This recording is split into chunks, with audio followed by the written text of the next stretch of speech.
বিরোধী দলনেতা শুভেন্দু অধিকারীর ওপর হামলার প্রতিবাদে ইসলামপুরে বিক্ষোভ বিজেপির। রবিবার ইসলামপুর বিজেপির ২ নম্বর মণ্ডলের পক্ষ থেকে বিক্ষোভ মিছিল বের করা হয়। মিছিলটি ইসলামপুর থানার বিহার মোড় থেকে শুরু করে মিছিলটি ইসলামপুর পালপাড়া মোড় হয়ে কলেজ মোড়ে এসে সমাপ্ত করার পর সেখানে পথসভার মাধ্যমে তৃণমূলের বিরুদ্ধে ক্ষোভ উগরে দেন বিজেপির নেতৃত্বরা। উপস্থিত ছিলেন উত্তর দিনাজপুর জেলা বিজেপির সহসভাপতি সুরজিৎ সেনসহ অন্যান্য নেতাকর্মীরা। দেখুন, এক কথায় মমতা বন্দ্যোপাধ্যায় ভয় পেয়েছে আমাদের বিরোধী দলনেতা মাননীয় শুভেন্দু অধিকারী মহাশয়কে। উনি ভয় পেয়েছেন সুকান্ত মজুমদারকে, উনি ভয় পেয়েছেন আমাদের রাজ্য সভাপতি শ্রমিক ভট্টাচার্যকে, উনি ভয় পেয়েছে দিলীপ ঘোষকে। উনি মোট কথায় বিজেপিকে ভয় পেয়েছে। আর ভয় পাওয়ার দরুন আপনারা দেখেছেন যে লাগাতার বিরোধী নেতা যতজন আছে তাদের উপরে একের পর হামলা চলছে।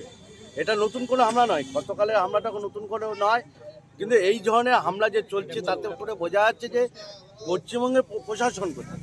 পুলিশ দাঁড়িয়ে থাকা অবস্থায় যেভাবে বিরোধী দলনেতা যে নাকি মুখ্যমন্ত্রীর পরে যার সিকিউরিটি, মুখ্যমন্ত্রীর পরে যার স্থান, সেই বিরোধী দলনেতা, আপনি বলুন তো ভারতবর্ষের কোন রাজ্যে এরকম ধরনের দেখা যায়? এতটাই নিম্নস্তরে নেমে যেমন নামবে না কেন? যেই রাজ্যের মুখ্যমন্ত্রী নিজের চোরকে বাঁচাতে যে নিজে চুরি করছে, নিজে ডাকাতি করছে এক প্রকার, সেদিন উনি ডাকাতি করতে গেছেন, ফাইল উনি ডাকাতি করেছেন, তো সেই রাজ্যের প্রশাসন এখন পুলিশ বলে কিছু নেই। এখন যেটা আপনারা দেখছেন তৃণমূলের এ টিম, তৃণমূলের বি টিম। তৃণমূলের এ টিম হচ্ছে পুলিশ, আর বি টিম হচ্ছে যাদেরকে আপনারা দেখছেন চোর, চামার, পকেটমার যাদেরকে দেখছেন, এরা হচ্ছে তৃণমূলের বি টিম। এদেরকে নিয়ে আজকে মমতা বন্দ্যোপাধ্যায় চলছে, যার জন্য আজকে প্রশাসনকে সামনে রেখে প্রশাসনের নির্দেশে এইসব আক্রমণগুলো হচ্ছে। আজকে যে ওসি, ওই থানার ওসি, যে এসপি, অবিলম্বে তাদেরকে সাসপেন্ড করা হচ্ছে। এবং আমরা আপনাদের মাধ্যম দিয়ে রাষ্ট্রপতির কাছে অনুরোধ করব, স্বরাষ্ট্রমন্ত্রীর কাছে অনুরোধ যে খুব শীঘ্রই এই রাজ্যে রাষ্ট্রপতি শাসনের প্রয়োজন আছে। না হলে আগামী দিনে যেভাবে একটার পর একটা বিরোধী দলের উপর আক্রমণ হচ্ছে, বিরোধী দল নেতার উপরে, আমাদের শঙ্কা আছে যে আগামী দিনে এই রাজ্যে রক্ত গঙ্গা বইবে, এবং মমতা বন্দ্যোপাধ্যায় ওইটাই চাচ্ছে। বিজেপির উপরে কি মনে করছেন এটার পিছনে? কেন্দ্রীয় সভাপতি থেকে শুরু করে রাজ্য সভাপতি সবার উপরে হামলা হচ্ছে, যেটা আপনাদের মাধ্যমে সাধারণ মানুষ দেখতে পাচ্ছে। আমাদের প্রতিবাদ হচ্ছে শুধুমাত্র কেন্দ্রীয় স্তর নয়, কেন্দ্রীয় সভাপতি, রাজ্য সভাপতি, এমএলএ এমপিদের উপরে হামলা নয়, সাধারণ বিজেপি কর্মীদের উপরে প্রতিনিয়ত ইসলামপুর বিধানসভা থেকে শুরু করে সমস্ত বিধানসভাতে হামলা হচ্ছে। আমরা চাইছি সাধারণ বিজেপির কর্মীরা, তাদের উপরে হামলা না হোক, এই হামলা বন্ধ হোক, সাধারণ বিজেপি কর্মীরা নিরাপদে থাক, পশ্চিমবাংলায় গণতন্ত্র ফিরে আসুক, সাধারণ মানুষ তারা যাতে নির্ভয়ে যে কোনো রাজনৈতিক দল তারা পশ্চিমবাংলাতে করতে পারে, পশ্চিমবাংলা সোনার বাংলা পরিণত হয়, এটা আমাদের লক্ষ্য আছে। আর এর জন্য গতকাল যে ঘটনা ঘটেছে তার নিন্দা জানিয়ে এবং সমস্ত পশ্চিমবাংলাবাসী নিরাপত্তার স্বার্থে সমস্ত পশ্চিমবাংলার মানুষ যাতে নিরাপদে সমস্ত রাজনৈতিক দল করতে পারে স্বাধীনভাবে, তার দাবিতে আজকে আমাদের এই বিক্ষোভ কর্মসূচি। বাস করছি জঙ্গলে, জঙ্গল রাজত্বে, যেখানে তৃণমূল নামক এক জঙ্গল আবহে তৈরি হওয়া এক রাজনৈতিক দল রয়েছে। তৃণমূলের হাজারো বাঘিনীরা রয়েছে। তাই এই জঙ্গলের মধ্যে সুস্থ মানুষ তো বাস করতে পারে না।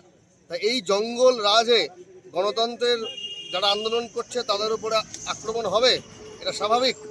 বারংবার আক্রমণ হচ্ছে, এর আগে শুভেন্দুদার উপরে বারংবার আক্রমণ হয়েছে, সুকান্তদার উপরে আক্রমণ হয়েছে। আমাদের সারা রাজ্যে কাকদ্বীপ থেকে শুরু করে একেবারে কোচবিহার পর্যন্ত সমস্ত কার্যকর্তার উপর আক্রমণ হচ্ছে, এবং এই আক্রমণের প্রতিবাদে আমরা বারবার রাস্তায় নামছি। এবং এই জঙ্গল রাজকে স্বয়ং মোদিজি, যেখানে প্রধানমন্ত্রী মাননীয় স্বয়ং মোদিজি যেখানে বলেছেন পশ্চিমবঙ্গে জঙ্গল রাজ, সেই জঙ্গলের মধ্যে এই তৃণমূল নামক জন্তু জানোয়ার যতদিন আছে ততদিন তো আমাদের মতো সাধারণ কার্যকর্তা এবং গণতন্ত্রপ্রেমী মানুষের উপর আক্রমণ হবে, এটা স্বাভাবিক। সকলেই জানেন যে গতকাল আমাদের শুভেন্দু অধিকারী বিরোধী দলনেতার উপর যেভাবে আক্রমণ করা হয়েছে, আর আমরা বিগত দিনেও দেখেছি এই আক্রমণ শুধু গতকাল না, বিগত দিনে বহুবার হয়েছে। আমাদের ভারতীয় জনতা পার্টি যেভাবে পশ্চিমবাংলায় উত্থান করছে সেটা দেখে তৃণমূলের ভয় ঢুকে গেছে। মমতা বন্দ্যোপাধ্যায়কে আপনারা দেখেছেন ফাইল চুরি করতে, যেটা আমাদের এই ভারতবর্ষে আজ পর্যন্ত আমরা কোথাও দেখিনি। এত জঘন্য মুখ্যমন্ত্রী, লজ্জা হয় আমাদের বলতে আমরা ভারতবাসী। এই ভয়ে তার মাথাটা খারাপ হয়ে গেছে। এখন উনি আমাদের দমন করার জন্য বিভিন্নভাবে আমাদেরকে আক্রমণ করার চেষ্টা করছে। আমাদেরও মাঝে মাঝেই বিভিন্ন রকমভাবে সমস্যা তৈরি হচ্ছে, কিন্তু আমরা এটাই বলতে চাই, আমরা ভয় পাবো না। আগামী দিনে উনি যত অত্যাচার করবে তত মানুষ আমাদের পাশে আসবে। মানুষের শক্তি আমাদের সাথে আছে। এইবার 2026-এর যে জয়, এটা আমরা নিশ্চিন্ত আছি। আজকে ইসলামপুরে কি কর্মসূচি পক্ষ থেকে এই মিছিল করা হলো, কোথায় থেকে কোথায় মিছিল করা হলো? হ্যাঁ, ইসলামপুর 2 নম্বর মণ্ডল, ইসলামপুর বিধানসভার 2 নম্বর মণ্ডলের বিহার মোড় থেকে নিয়ে পালপাড়া মোড় পর্যন্ত ইসলামপুর গ্রাম পঞ্চায়েত অন্তর্গত এখানে আমরা মিছিল করলাম, বিক্ষোভ মিছিল। আর এখানে আমরা কিছুক্ষণের মধ্যে স্ট্রিট কর্নারও করব। কি মনে হচ্ছে কেন বারবার এই আক্রমণ করা হচ্ছে, কি মনে করছেন এটার পিছনে আপনারা? দেখুন, মমতা বন্দ্যোপাধ্যায়ের চেহারা, তার যে কাজকর্মগুলো, রাজনৈতিকভাবে আমার মনে হয় অনেক কিছু উনি ভুলবশত, মানে উনি জেতার জন্য না, হারার জন্য করে ফেলছেন।